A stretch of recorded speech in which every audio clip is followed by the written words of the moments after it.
नमस्कार दोस्तों, welcome to Vigyan with doctor G. I am doctor Govindarajan, radiologist यानी आपका स्कैनिंग डॉक्टर. ನನ್ನ ಪ್ರೀವಿಯಸ್ ವೀಡಿಯೋಸಲ್ಲಿ I was talking about ultrasound guided thyroid ಎಫ್ಎನ್ಎಸಿ.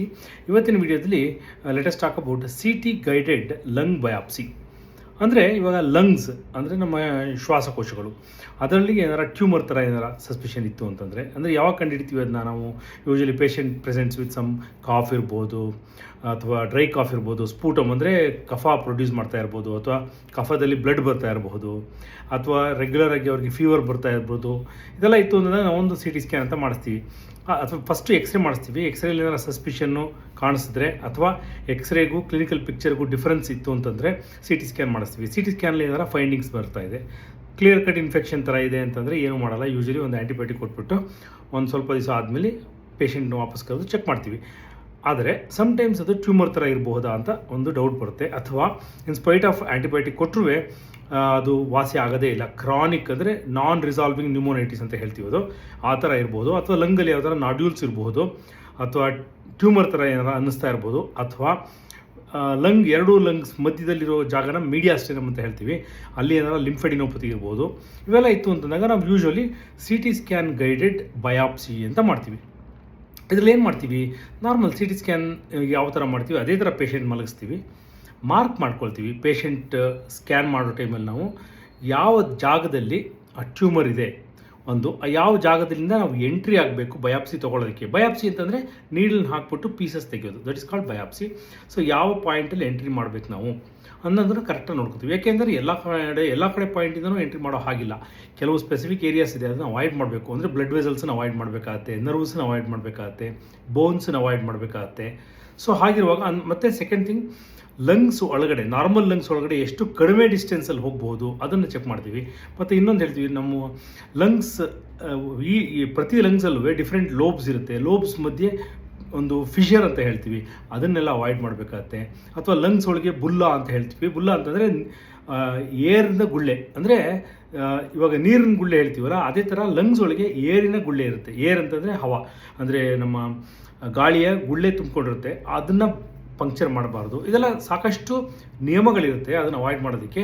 ಯಾಕೆಂದರೆ ಅದನ್ನು ಅವಾಯ್ಡ್ ಮಾಡಲಿಲ್ಲ ಅಂದರೆ ಕಾಂಪ್ಲಿಕೇಶನ್ ರೇಟ್ಸ್ ಜಾಸ್ತಿ ಇರುತ್ತೆ, ಅದಕ್ಕೋಸ್ಕರ. ಸೊ ಹಾಗಾಗಿ ಸ್ಪೆಸಿಫಿಕ್ಕಾಗಿ ಯಾವ ಪರ್ಟಿಕ್ಯುಲರ್ ಪೊಸಿಷನಲ್ಲಿ ಪೇಷಂಟ್ ಮಲಗಿಸ್ಬೇಕು, ಯಾವ ಪೊಸಿಷನಿಂದ ನಾವು ನೀಡಲ್ಲಿ ಎಂಟ್ರಿ ಮಾಡಬೇಕು, ಇದನ್ನೆಲ್ಲ ಕಂಡುಹಿಡ್ಕೊಂಡು ಮಾರ್ಕ್ ಮಾಡ್ಕೊಂಡು, ಬಾಡಿ ಮೇಲೆ ಮಾರ್ಕ್ ಮಾಡ್ತೀವಿ ನಾವು. ಮಾರ್ಕ್ ಮಾಡಿ ಎಷ್ಟು ಡಿಸ್ಟೆನ್ಸ್ ಇದೆಯಲ್ಲ ಕ್ಯಾಲ್ಕುಲೇಟ್ ಮಾಡಿ ನಾವು ನೀಡಲ್ನ ಹಾಕ್ತೀವಿ. ಇದರಲ್ಲಿ ನಾವು ನೀಡಲ್ ಹಾಕಿದ್ಮೇಲೆ ಕೋಆಕ್ಸಿಯಲ್ ಟೆಕ್ನಿಕ್ ಅಂತ ಒಂದು ಬರುತ್ತೆ. ಕೋಆಕ್ಸಿಯಲ್ ಅಂತಂದರೆ ಒಂದು ಸ್ವಲ್ಪ ಸ್ಲೈಟ್ಲಿ ಬಿಗ್ಗರ್ ನೀಡಲ್ ಅದನ್ನು ಫಸ್ಟ್ ಹಾಕ್ತೀವಿ. ಅದಾದಮೇಲೆ ಅದರೊಳಗಡೆ ಬಯಾಪ್ಸಿ ಗನ್ ಅಂತ ಹೇಳ್ತೀವಿ, ಅದನ್ನು ಪುಷ್ ಮಾಡ್ತೀವಿ. ನೀಡಲ್ ಅಲ್ಲೇ ಇರುತ್ತೆ, ಬಯಾಪ್ಸಿ ಗನ್ ಮಾತ್ರ ಮಲ್ಟಿಪಲ್ ಟೈಮ್ಸ್ ತೆಗೆದು ಹಾಕಿ ಮಾಡ್ತೀವಿ. ಯಾಕೆಂದರೆ ಮಲ್ಟಿಪಲ್ ಪೀಸಸ್ನ ಒಂದೇ ಪಂಕ್ಚರಿಂದ ತಗೋಬೋದು ಅನ್ನೋದು ಒಂದು ಉದ್ದೇಶ. ಇದರಿಂದ ಏನೇನು ಬೆನಿಫಿಟ್ಸ್ ಅಂತಂದರೆ ಕಾಂಪ್ಲಿಕೇಶನ್ ರೇಟ್ಸ್ ತುಂಬ ಕಡಿಮೆ ಇರುತ್ತೆ. ಸೊ ಮತ್ತು ಪದೇ ರಿಪೀಟೆಡ್ ಆಗಿ ಪ್ರಿಕ್ ಮಾಡುವ ಅವಶ್ಯಕತೆ ಇರೋದಿಲ್ಲ. ಇದು ಕೋಆಕ್ಸಿಯಲ್ ಟೆಕ್ನಿಕ್ದ ಬೆನಿಫಿಟ್ಸು. ಸೊ ಇವಾಗ ಈ ಲಂಗ್ ಬಯಾಪ್ಸಿ ಪ್ರೊಸೀಜರ್ ಯಾವ ಥರ ಅಂತಂದರೆ, ಪೇಷಂಟ್ ನಾನು ಹೇಳಿದಾಗೆ ಮಾರ್ಕ್ ಮಾಡ್ಕೊಳ್ತೀವಿ on the CT scan table. Local anaesthesia ಅಂತ ಕೊಡ್ತೀವಿ. ಯಾವ ಪಾಯಿಂಟಲ್ಲಿ ಮಾರ್ಕ್ ಮಾಡಿರ್ತೀವಿ ಆ ಜಾಗದಲ್ಲಿ ಲೋಕಲ್ ಅನಸ್ತೇಷಿಯಾ ಕೊಡ್ತೀವಿ, ಸೊ ದಟ್ ಅವ್ರಿಗೆ ನಂಬಾಗುತ್ತೆ, ಅಂದರೆ ಆ ಜಾಗದಲ್ಲಿ ಪೇಯ್ನ್ ಸೆನ್ಸೇಷನ್ ಇರೋದಿಲ್ಲ. ಆಮೇಲೆ ನೀಡಲ್ನ ಹಾಕ್ಬಿಟ್ಟು ಕನ್ಫರ್ಮ್ ಮಾಡ್ಕೊತೀವಿ. CT ಸ್ಕ್ಯಾನ್ ಮತ್ತೆ ಸ್ಕ್ಯಾನ್ ಮಾಡಿ ಕನ್ಫರ್ಮ್ ಮಾಡ್ಕೊತೀವಿ ನೀಡಲ್ ಪೊಸಿಷನ್ ಕರೆಕ್ಟ್ ಇದೆಯಾ ಇಲ್ವಾ, ನೀಡಲ್ ಟಿಪ್ ಎಲ್ಲಿದೆ ಅಂತ. ಆಮೇಲೆ ಮಲ್ಟಿಪಲ್ ಪೀಸಸ್ ತೊಗೊಂಡು ಫಾರ್ಮುಲಿನ ಹಾಕಿ ಅದನ್ನು ಕಳಿಸ್ಕೊಡ್ತೀವಿ ನಾವು ಲ್ಯಾಬ್ರೇಟ್ರಿಗೆ. ಸೊ ಇದು ಪ್ರೊಸೀಜರು. ಇದರಲ್ಲಿ ಏನೇನು ಕಾಂಪ್ಲಿಕೇಶನ್ಸ್ ಆಗ್ಬೋದು, ಕಾಂಪ್ಲಿಕೇಶನ್ಸ್ ರೇಟ್ ಕಡಿಮೆ ಇರಬಹುದು, ಆದರೆ there are some serious consequences, serious complications risk ಇರುತ್ತೆ. ಒಂದು most common complication is bleeding. ಅಂದರೆ ನಾವು ನೀಡಲ್ ಹಾಕೋ ಪಾತಲ್ಲಿ ಬ್ಲೀಡ್ ಆಗುತ್ತೆ. ಸೊ ಅದರಿಂದ ಏನಾಗುತ್ತೆ, ಕೆಮ್ಮದಾಗ ಅವರಿಗೆ ಬ್ಲಡ್ ಬರಬಹುದು, ಅಥವಾ ಲಂಗ್ನ ಹೊರವಲಯ ಇರುತ್ತಲ್ಲ, ಹೊರ ಲೇಯರ್ ಇರುತ್ತಲ್ಲ, ಅದರೊಳಗೆ ಬ್ಲಡ್ ಅಕ್ಯುಮುಲೇಟ್ ಆಗಬಹುದು. ಸೊ ಯೂಶ್ವಲಿ ನಾವು ಏನು ಮಾಡ್ತೀವಿ, ಬ್ಲಡ್ ಟೆಸ್ಟ್ ಒಂದು ಚೆಕ್ ಮಾಡ್ತೀವಿ. PT INR ಪ್ಲೇಟ್ಲೆಟ್ ಕೌಂಟ್ಸ್ ಅಂತ ಇದು ಚೆಕ್ ಮಾಡಿರ್ತೀವಿ ನಾವು. ಇದು ನಾರ್ಮಲ್ ಇತ್ತು ಅಂತಂದರೆ ನಾರ್ಮಲಿ ಅವ್ರಿಗೆ ಕ್ಲಾಟಿಂಗ್ ಮೆಕ್ಯಾನಿಸಮ್ ಚೆನ್ನಾಗಿದೆ ಅಂತ ಅರ್ಥ. ಅಂದರೆ ಇವಾಗ ನಮಗೆ ಇಲ್ಲಿ ಏನಾರ ಕಟ್ಟಾಯಿತು, ಸ್ವಲ್ಪ ಹೊತ್ತಾದ್ಮೇಲೆ ಅದಕ್ಕೆ ಸ್ಟಾಪ್ ಆಗುತ್ತೆ ಬ್ಲೀಡಿಂಗು. ಸಿಮಿಲರ್ಲಿ ಒಳಗಡೆ ಬ್ಲೀಡಿಂಗ್ ಆಯಿತು ಅಂದರೆ ಅದಕ್ಕೆ ಸ್ಟಾಪ್ ಆಗಬೇಕು. ಸೊ ಇದನ್ನು ಸ್ಟಾಪ್ ಆಗಬೇಕು ಅಂತಂದರೆ ಕ್ಲಾಟಿಂಗ್ ಮೆಕ್ಯಾನಿಸಮ್ ನಾರ್ಮಲ್ ಇರಬೇಕು. ಸೊ ಅದು ನಾರ್ಮಲ್ ಇದೆಯಾ ಅಂತ ಚೆಕ್ ಮಾಡ್ತೀವಿ. ಅದು ಅಬ್ನಾರ್ಮಲ್ ಇತ್ತು ಅಂತಂದರೆ ಅದನ್ನು ನಾರ್ಮಲ್ ಮಾಡಿದ ಮೇಲೆ ಈ ಬಯಾಪ್ಸಿ ಮಾಡಬೇಕಾಗುತ್ತೆ. ಮತ್ತು ಇನ್ನು ಕೆಲವು ಟೈಮು ಬ್ಲಡ್ ಥಿನ್ನರ್ಸ್ ತೊಗೋತಾ ಇರ್ತಾರೆ. ನಮ್ಮ ಮುಂಚಿನ ವೀಡಿಯೋದಲ್ಲಿ ಹೇಳಿದ್ದೆ, ಅದು ಬ್ಲಡ್ ಥಿನ್ನರ್ಸನ್ನು ಅವಾಯ್ಡ್ ಮಾಡಬೇಕು. ಎಷ್ಟೋ ದಿವಸದ ತನಕ ಅವಾಯ್ಡ್ ಮಾಡಬೇಕಾಗತ್ತೆ. ಒಂದು 4-5 ಡೇಸ್ ಅವಾಯ್ಡ್ ಮಾಡೋದಿರುತ್ತೆ. ಅದಾದಮೇಲೆ ಬಯಾಪ್ಸಿ ಮಾಡ್ಬೋದು. ಇದು ಬ್ಲೀಡಿಂಗ್ದು ಒಂದಾಯಿತು. ಬ್ಲೀಡಿಂಗ್ ಸಪೋಸ್ ಅನ್ಕಂಟ್ರೋಲ್ಡ್ ಆಯಿತು ಅಂದರೆ ಏನು, ಅಡ್ಮಿಷನ್ ಮಾಡಿಸ್ಬೇಕಾಗತ್ತೆ, ಬ್ಲಡ್ ಟ್ರಾನ್ಸ್ಫ್ಯೂಷನ್ ಕೊಡಬೇಕಾಗತ್ತೆ. ಆಮೇಲೆ ಬ್ಲೀಡಿಂಗ್ ಎಲ್ಲಿಂದ ಆಗ್ತಾ ಇದೆ, ಯಾವ ಪಾಯಿಂಟಿಂದ ಆಗ್ತಾ ಇದೆ ಅಂತ ಕಂಡುಹಿಡಿಬೇಕಾಗತ್ತೆ. ಸಪೋಸ್ ಅದು ಅನ್ಕಂಟ್ರೋಲ್ ಬ್ಲೀಡಿಂಗ್ ಎಷ್ಟು ಒಂದು 24 ಅವರ್ಸ್ ಆದರೂ ಕಂಟ್ರೋಲ್ ಆಗ್ತಾ ಇಲ್ಲ, ಬ್ಲೀಡಿಂಗ್ ಆಗ್ತಾನೇ ಇದೆ ಮತ್ತು ಪೇಷಂಟಿಗೆ ಹಿಮೋಗ್ಲೋಬಿನ್ ಡ್ರಾಪ್ ಆಗ್ತಾ ಇದೆ ಅಂದಾಗ ಇನ್ನೊಂದು ಪ್ರೊಸೀಜರ್ ಮಾಡಿ ಆ ಬ್ಲೀಡಿಂಗ್ನ ಸ್ಟಾಪ್ ಮಾಡಬೇಕಾಗತ್ತೆ. ಇದು ಸ್ವಲ್ಪ ಕಾಂಪ್ಲಿಕೇಶನ್ ಜಾಸ್ತಿ, ಬಟ್ ಯೂಶ್ವಲಿ ಇದು ಆಗಲ್ಲ.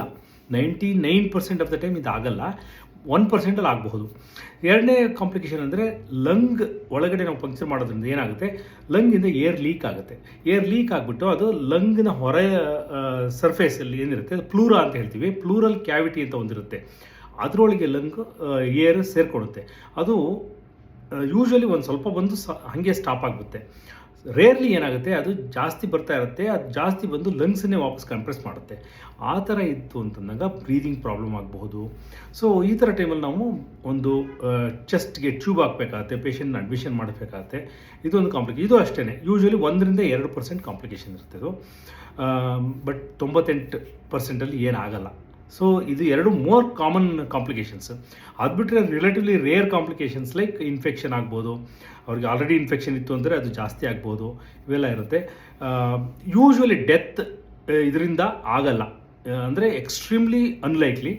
ಮೇ ಬಿ ಒಂದು 1000ದಲ್ಲೇ ಅಥವಾ 2000ದಲ್ಲೇ ಒಂದು ಸಿವಿಯರ್ ಕಾಂಪ್ಲಿಕೇಶನ್ ಆಗ್ಬೋದು, ಸಮಥಿಂಗ್ ಕಾಲ್ಡ್ ಏರ್ ಎಂಬಾಲಿಸಮ್ ಅಂತ ಹೇಳ್ತೀವಿ.